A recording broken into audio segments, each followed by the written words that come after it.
Thalassaemia মুমূর্ষ রোগীদের সাহায্যার্থে যে রক্তদান শিবির প্রতি বছর এবছর তারা করছেন, আমি আন্তরিকভাবে কৃতজ্ঞতা জানাই, এইরকম একটা উদ্যোগকে সাধুবাদ জানাই।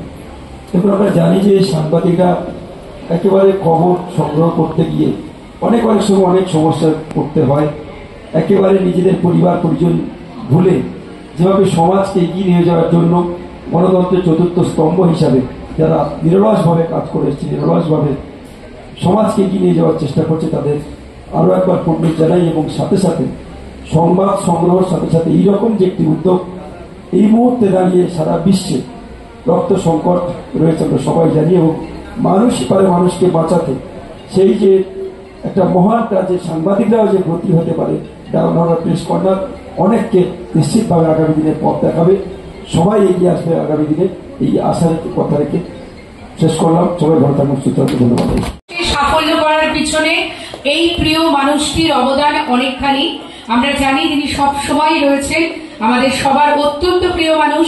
ডায়মন্ড হারবার প্রেস নন্দন জানাচ্ছি প্রেস কর্নারের পক্ষ থেকে, প্রেস কর্নারের সম্পাদক সাংবাদিক বন্ধু নকিবউদ্দিন গাজী আমাদের সেই প্রিয় আয়োজন করেছে, তার জন্য প্রত্যেকটা সাংবাদিক বন্ধু এবং যারা বিশিষ্ট মানুষজন এসেছেন সকলকে ধন্যবাদ জানাই।